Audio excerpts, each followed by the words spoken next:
My name is Emma, I'm 41, and I discovered my husband was cheating on me with my own sister. He didn't just break my heart, he, along with my entire family, tried to destroy me. But I'm the one who decided if their story would have a happy ending. Before I tell you how I held my sister's life in my hands, let me know where you're watching from in the comments. The sterile, air-conditioned perfection of the luxury resort suite felt like a mockery. It was supposed to be our anniversary trip, a weekend to fix the hairline cracks that had been spreading through our 6-year marriage. The strain of trying for a baby, the silent dinners, the growing distance. I thought we could mend it. I thought I wanted to. The first night was a carefully constructed play. We had a $1,000 dinner, we danced, we made love. It was a flawless performance of a happy marriage, and for a few desperate hours, I almost believed it. But the next morning, as we sat on the balcony with our overpriced coffee, the truth felt like a physical weight in my chest, and I knew I couldn't carry it another second. I decided not to ask a question. Questions could be lied to. Instead, I set a trap. I took a calm sip of coffee, looked out at the pristine golf course, and spoke into the silence. I saw you got a thank you text from Lily this morning, I said, my voice as placid as the ornamental pond below us. She must really love that diamond bracelet you bought her. I hadn't seen any such text. I had no idea if he'd bought her a bracelet. It was a complete shot in the dark, based on a fragment of a hushed phone call I'd pretended not to overhear weeks ago. Ryan froze. The color drained from his handsome, tanned face. He opened his mouth, then closed it. It was the flicker of panic in his eyes that told me I'd hit the bullseye. He tried to recover, to muster some indignation. What are you talking about? I didn't buy Lily a bracelet. Oh.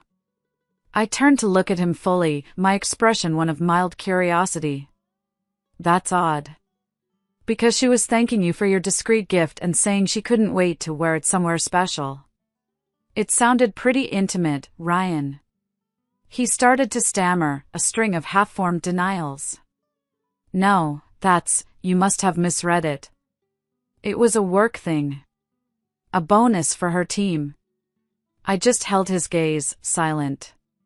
I didn't need to say another word. He was drowning, and his thrashing was giving me everything I needed. Finally, he broke. His shoulders slumped, the fight draining out of him, replaced by a pathetic sort of despair. It just happened, Em, he whispered, the classic coward's defense. It wasn't planned. The confession, when it finally came, was a torrent. He told me everything. The lunches that turned into drinks. The late nights at the office. And then, the final, soul-crushing blow. He admitted they'd been using our home. Our bed. The sacred space of our marriage had been their playground, over and over, while I was at my office, managing a team and contributing to the mortgage payments. A strange clarity washed over me. It felt like the moment after a car crash, when the sound cuts out and all you can hear is a high-pitched ringing. In that ringing silence, I knew my marriage wasn't cracked, it was pulverized.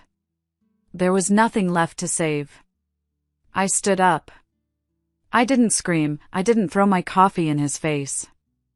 I simply picked up my purse from the table. Emma, please, he begged, reaching for my hand. We can fix this. I love you.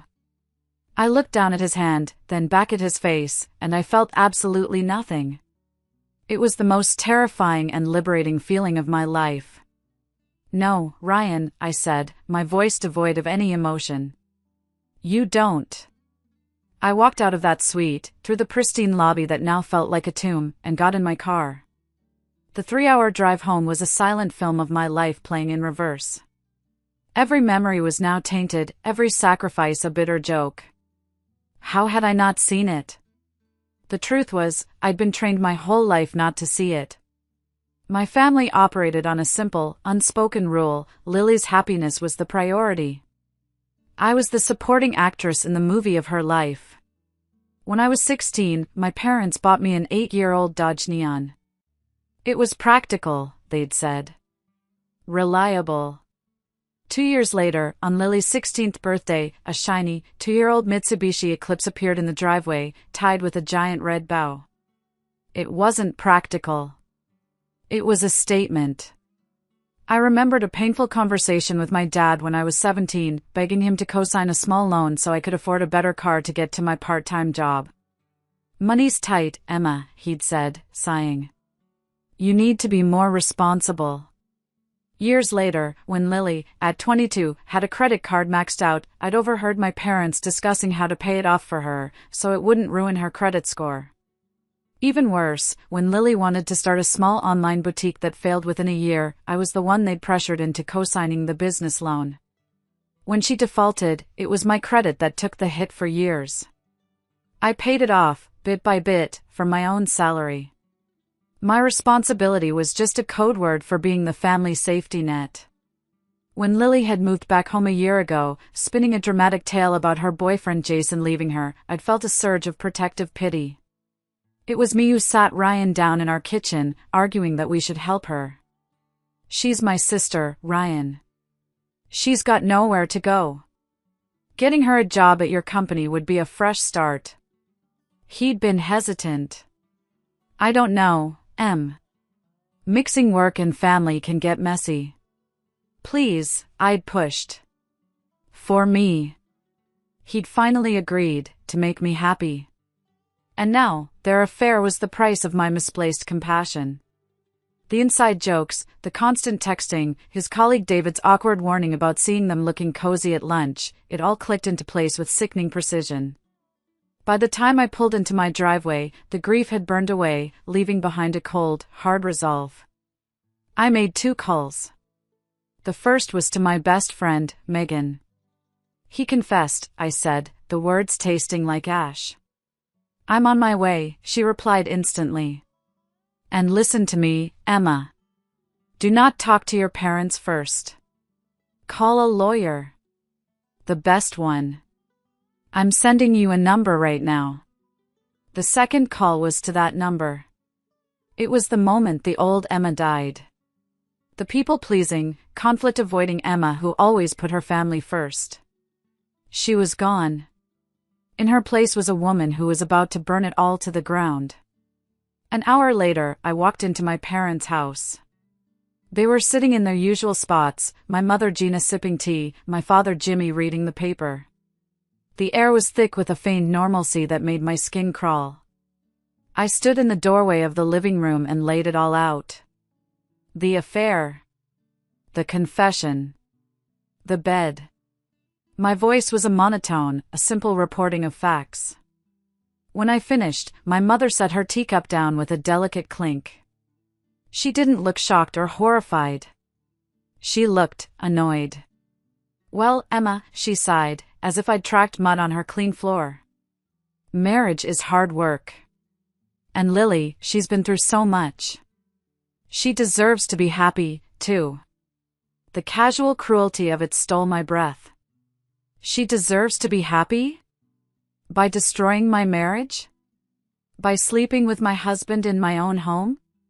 My father finally lowered his newspaper, his eyes fixed on a point on the wall just past my shoulder. "We didn't want to get in the middle of it, honey," he mumbled. "We knew Lily had feelings for him, but we hoped it would just pass." There it was. The twist of the knife I never saw coming. They knew. They had watched me, day after day, living in a fool's paradise, and they had said nothing. They had protected her, their golden child, at the expense of my entire world. A wave of nausea washed over me, followed by an eerie, profound calm. I wasn't their daughter anymore. I was a stranger. I turned and walked out of that house for what I knew would be the last time.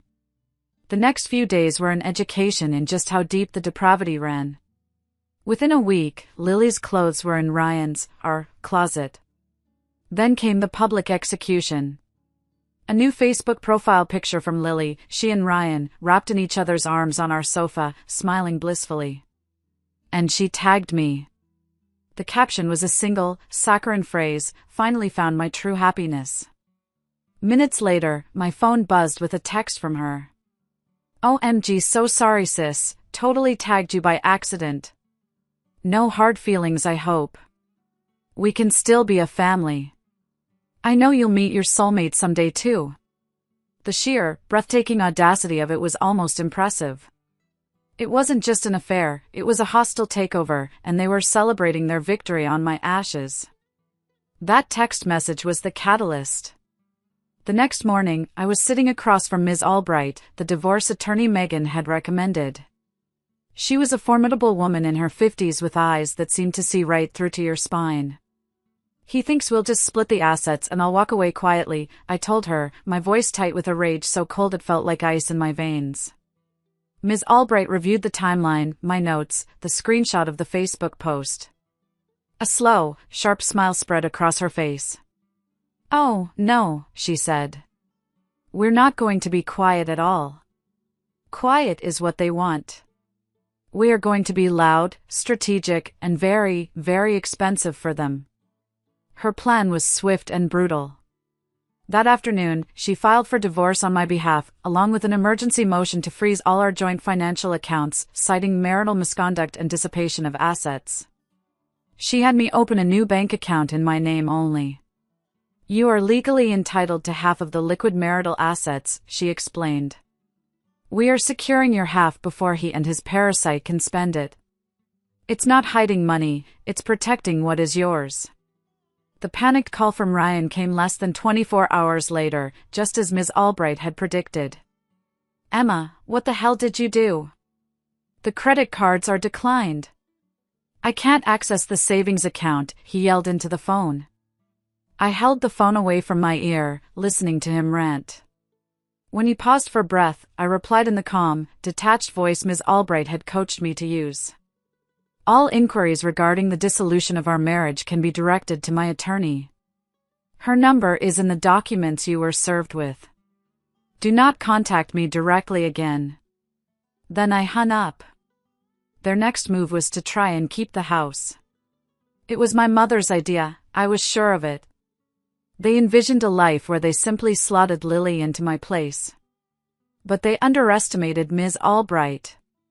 She filed another motion, petitioning the court for an immediate, court-ordered sale of the property to liquidate the primary asset. She argued that my husband's ongoing affair with my sister, in the marital home itself, constituted an environment of extreme emotional distress, making it impossible for me to even enter the property to retrieve my belongings. The judge agreed. The process of packing was an ordeal. Each photo album, each piece of furniture, was a ghost. I moved through the house like a robot, boxing up my life, while Megan stood guard, running interference when my mother tried to call or show up unannounced. The day I handed the keys to the realtor, I felt a profound sense of loss, but also the first, fragile flicker of freedom. With my half of the proceeds from the house sale and the savings I had secured, I had a sizable nest egg. I packed what was left of my life into a U-Haul and pointed it north. I sent one last group text to my parents, Lily, and a handful of relatives I knew would act as their flying monkeys. For the sake of my mental health and safety, I am ceasing all communication. This decision is final. Then I blocked every single one of them. I changed my number. I was erasing myself from their lives as thoroughly as they had tried to erase me from my own. As the skyline of my old city disappeared in the rearview mirror, I drove towards Minnesota, a state I chose from a map simply because it was far away and cold. I was heading into the unknown, armed with nothing but a broken heart and a burning need to build a life they could never touch. The first 6 months in Minnesota were the hardest and most important of my life. I found a small, clean apartment managed by a 72-year-old widow, Mrs. Eleanor Jenkins, whose sharp wit and no-nonsense kindness were a balm to my soul. She'd look at me over her glasses and say things like, "Grief is just love with nowhere to go. Give it a new address." I threw myself into my new job as an office manager. The work was familiar, but the environment was a revelation. My boss, a woman named Carol, actually valued my opinion. When I streamlined their invoicing system, saving the company thousands, she didn't just thank me, she gave me a bonus and a promotion to senior office manager within my first year. My new salary was more than I had ever made, and the independence it gave me felt like oxygen. But the real work was internal. I started seeing a therapist, Dr. Sarah Johnson, twice a week. In her quiet, sunlit office, I finally unpacked the lifetime of baggage I'd been carrying. "You weren't just the responsible one, Emma," she told me during one session. "You were the designated shock absorber. Your role was to absorb the family's dysfunction so that the golden child could shine. Leaving wasn't an act of abandonment, it was an act of survival." Slowly, painstakingly, I began to rebuild my sense of self. I learned that my value wasn't tied to how useful I was to others. I went on one disastrous date with a man who reminded me of Ryan, all charm and no substance, and decided to take a long break from relationships. I needed to learn how to be happy with just myself. One chilly autumn evening, determined to get out of my apartment, I signed up for a French cooking class at a highly rated local restaurant called the Saffron Table. That's where I met James. He was the head chef and owner, a tall man with flour on his cheek and the kindest eyes I'd ever seen. He was patient and funny, and when I nearly set a pan on fire, he didn't laugh at me, he laughed with me. We started talking after class each week. It was slow. I was a fortress, and he didn't try to storm the walls.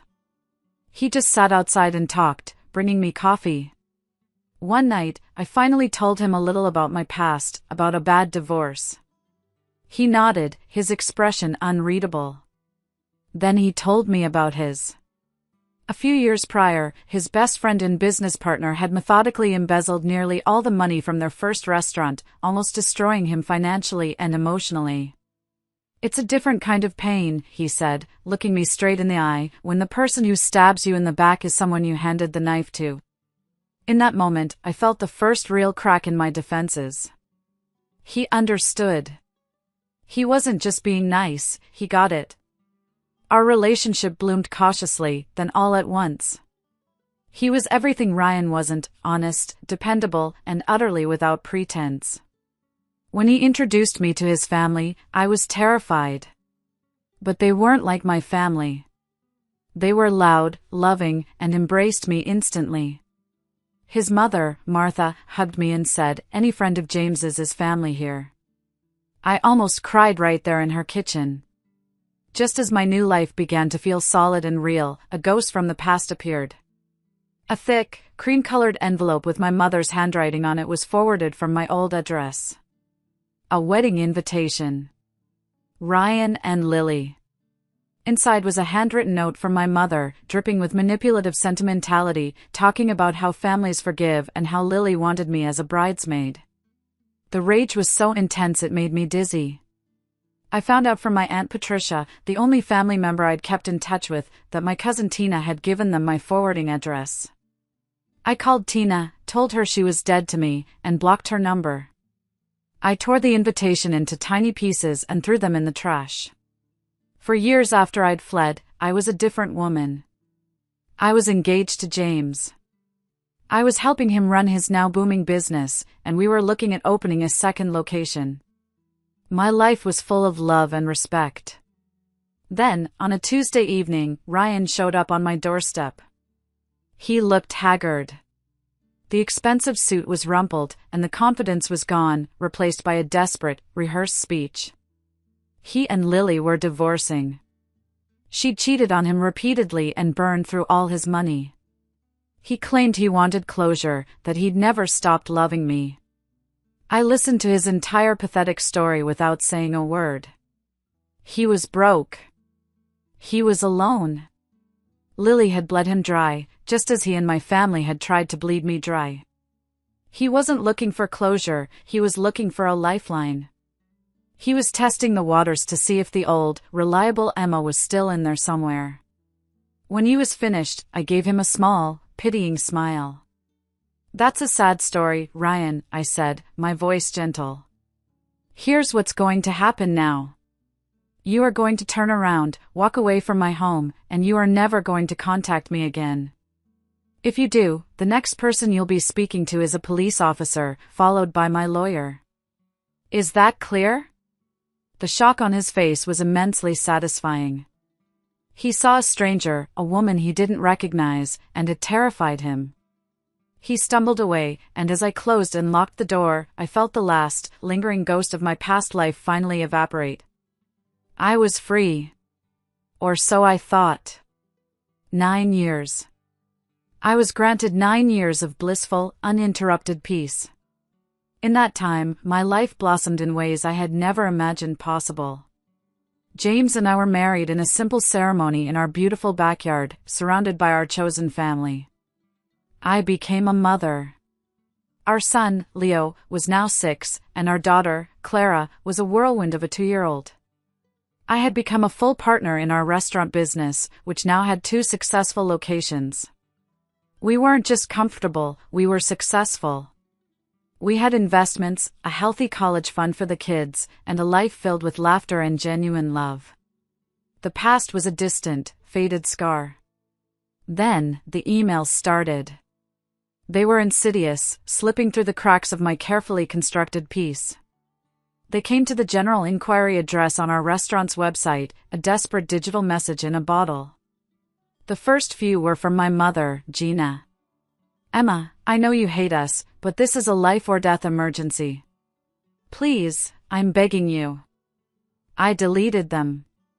Then came one from my father, Jimmy, the first time he'd ever initiated contact. "Your sister is very sick.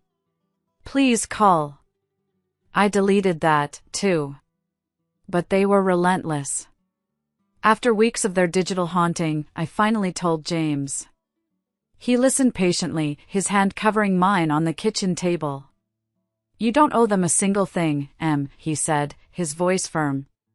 "But this is your decision. Whatever you choose to do, I will support you." My curiosity, laced with a morbid sense of dread, got the better of me. I agreed to a single video call. I set the terms, just my parents and Lily. No one else. My children would be out of the house. The faces that appeared on my laptop screen were a tableau of desperation. My parents looked ancient, hollowed out by a stress that had clearly consumed them. But it was Lily who was the most shocking. The golden girl was gone. Her skin was a pale, sickly yellow. Her hair was thin, and her eyes, once sparkling with arrogant mischief, were dull and sunken. She looked like a ghost. They launched into a poorly rehearsed litany of apologies and regrets. It was a transparent performance, and I sat through it in stony silence. I let them exhaust their script before I cut to the chase. "Why did you really contact me?" I asked, my voice flat. My father finally broke. "It's Lily," he choked out. "Her kidneys have failed. She's on dialysis, but it's not working well. She needs a transplant to live." My mother picked up the thread, her voice a frantic, high-pitched whine. "We've all been tested. Your father, me, we're not a match. The doctors say a sibling is her best hope." They said, she trailed off, looking at me with raw, pleading eyes. And there it was. After 9 years of silence, they weren't calling for forgiveness. They were calling for a harvest. They wanted a piece of my body. The transaction was followed by the inevitable financial plea. The medical bills were astronomical. They were on the verge of losing the house. They needed my help. They needed me to save them, in every possible way. A strange, cold clarity descended upon me. It was the same feeling I'd had in that hotel room 9 years ago, but this time it was mixed with a sense of immense, terrible power. "I will consider getting tested," I said, my voice carefully neutral. I didn't promise anything more. Then I ended the call, leaving their 3 desperate faces frozen on my screen. I didn't tell James my full plan. I just told him I needed to do this, for myself. To close the final door. I went to a clinic in a neighboring town, used my maiden name, and paid in cash. I gave them a burner phone number for the results. I knew, with the certainty of a Greek tragedy, what the outcome would be. I was her full sibling. The odds were high. A week later, a doctor from the clinic called the burner phone. "Ms. Wilson," he said, the results are remarkable. You're a perfect match. A 1 in 100,000 chance type of match. You're an ideal donor. I held the phone, a slow, cold smile spreading across my face. It wasn't a smile of joy or relief. It was the smile of a predator that has just cornered its prey. I booked a flight to Missouri. I was going back, one last time. Not as a daughter or a sister, but as a judge. The hospital smelled of despair and disinfectant.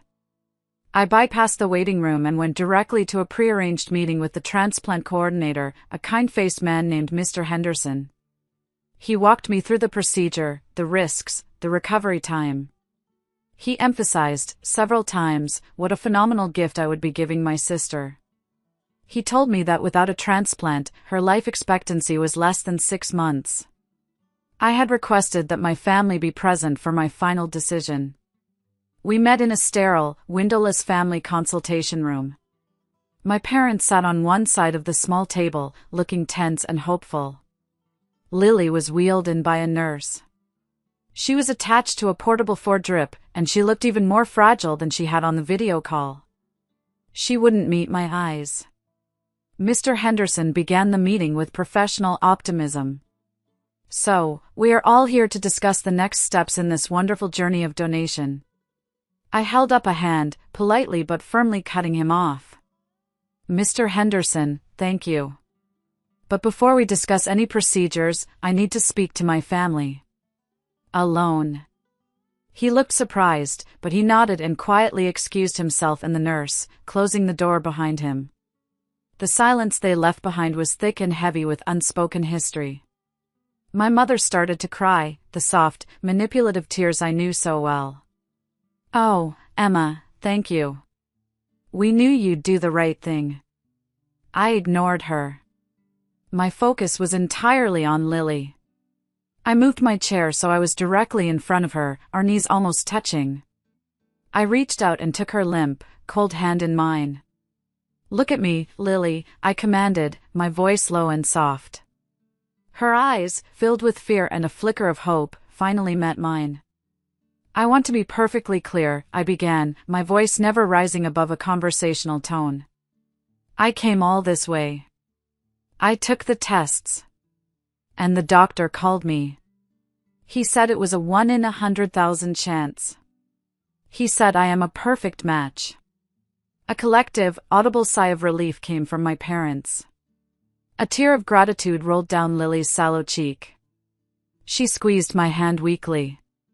I held her gaze. I am the only person on this planet who can guarantee you live to see another Christmas, I said, letting the words sink in. The person who holds your future in the palm of her hand is the same person whose past you so gleefully destroyed. I watched the hope in their eyes flicker and die, replaced by a dawning, sickening comprehension. I pulled my hand back from hers. And so, to be clear, I said, my voice dropping to an icy whisper, my final answer is no. Chaos erupted. My mother let out a strangled shriek. No! You can't! You're a monster! My father lunged to his feet, his face a mask of purple rage. After everything we've done for you, you would kill your own sister? Done for me? I laughed, a real, sharp laugh that held no humor. You did nothing for me. You did everything to me.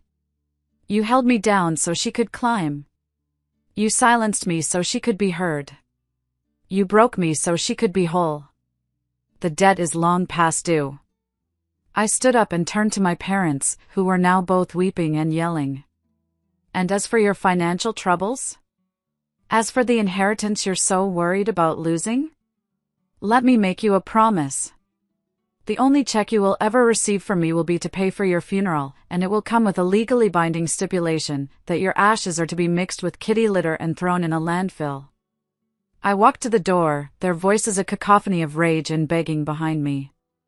I didn't look back. I closed the door on their shattered world and walked out into the bright, clean air of the hospital parking lot, feeling lighter than I had in my entire life. I flew home that evening. When I walked through my front door, James was there.